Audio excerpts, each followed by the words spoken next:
Let's talk about a quote from this book. It's a part of a story, and welcome, welcome, welcome. Fairy dust, fairy dust. There you go. And here's mine. So this is about codependency, and the woman is talking about. This is Melly Beatty's book, Codependent No More, but this story is from, it's a person that, I don't know if it's a name or pseudonym, but it's Jessica's story right at the beginning, page 13. And she was, resisting. Why does she need help? It's the addict's fault of all this shit. And she bends over backwards for the addict. She doesn't need help in working with her codependency. And then her kid, so this is a quote. So when the kids came home, I found myself hollering at them.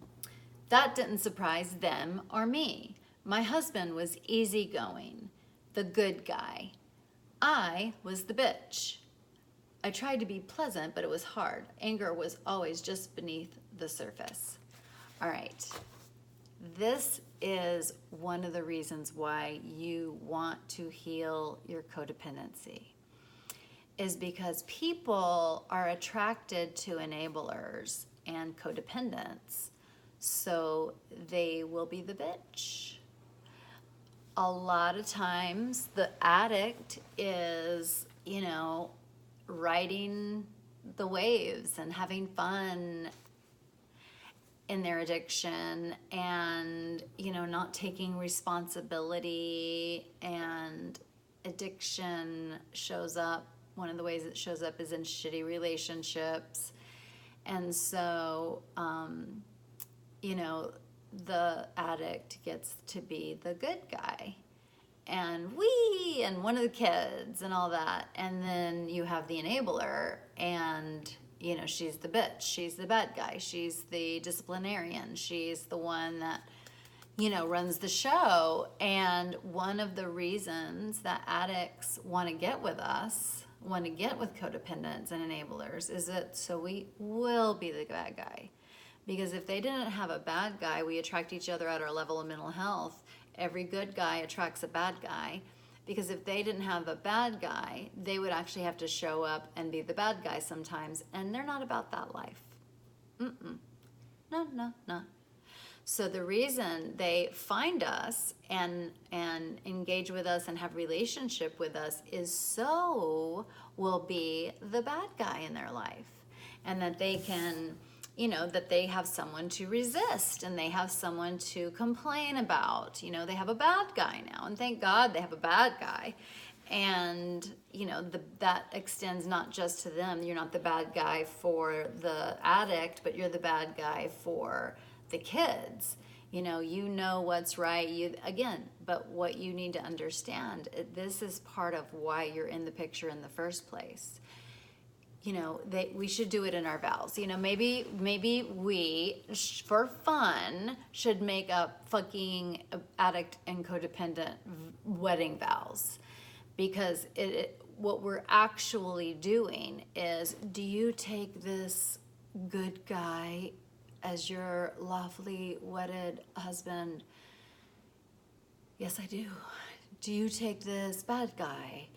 Yes. That's what we're doing, is that we're getting in these relationships to play these fucking roles, and we don't want to do that shit anymore. Because, it's fucked up and dysfunctional. I mean, that's as good as reason as any. But there's a lot of pain in being the bad guy. And the bad guy, the codependent or enabler, is saying things like, I have to be the bad guy. Oh, do you? Do you really? And if no one's going to do it, no one's going to do it if I don't do it. Okay, well, have you ever tested that theory? And then, so they take on the role of the bad guy, and one of the roles of the bad guy is to tell another adult what they should and should not be doing. You should get ready. You should do this. You should do that. And this is to another adult, the person that they're married to, or the person that's the boyfriend or girlfriend. That's one of the hallmarks of an enabler and codependent, is they tell other adults what to do with their lives. including what to pick up, what to put down, what to do this, what to read, what they should do, if they should go to a meeting or not. They are in charge and charge and charge.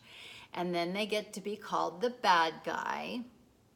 And then as their special prize, the bad guy's special prize, the pièce de résistance of being the bad guy is, I'm signing up to be the bad guy, but I'm gonna complain that I'm the bad guy.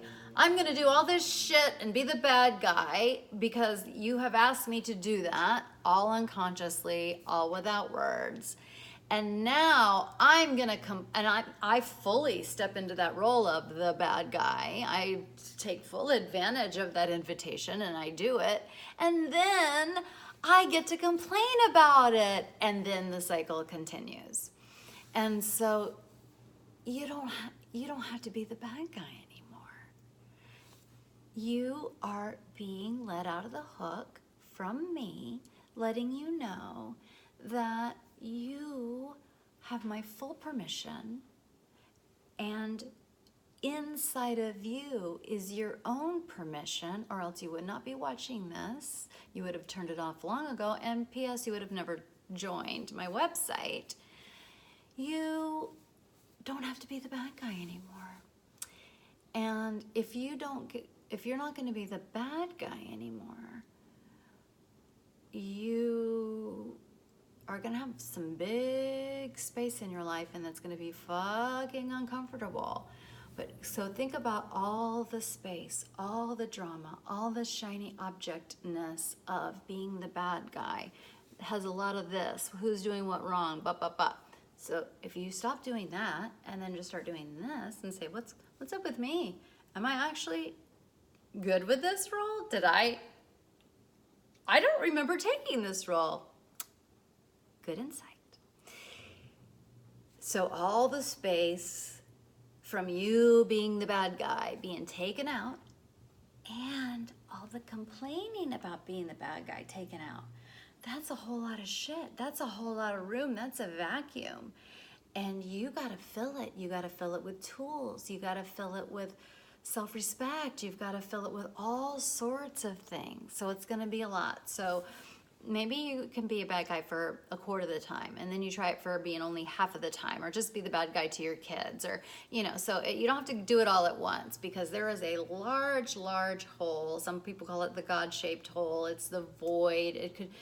It's a space inside you that's been filled compulsively by addiction or codependency, addiction to the relationship, addiction to being the bad guy, addiction. So check your little self. If you have any questions, I would love it. But I am a former codependent, former bad guy. I'm retired. I put the bad guy crown aside and decided, well, that's not what bad guys have. I took off my holster and my black hat, and I put that aside and just decided to live my fucking life. And then let the chips fall where they may.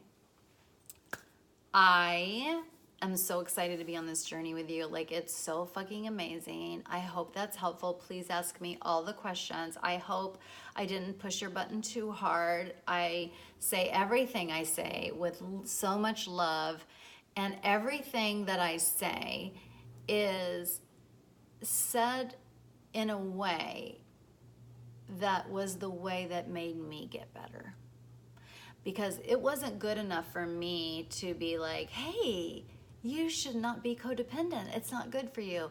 Fuck that. Nothing's ever been good for me. I do it anyway.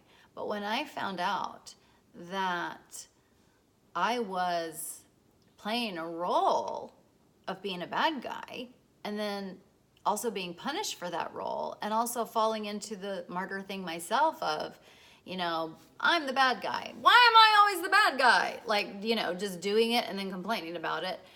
So this is the way that I got better, is finally seeing these things for what they actually fucking are. So I'm never mean to offend, and I hope I didn't. But it's said with so much love and so much joy, and I hope it was helpful. Ask me anything. Love you. Bye. Have a wonderful day. Bye.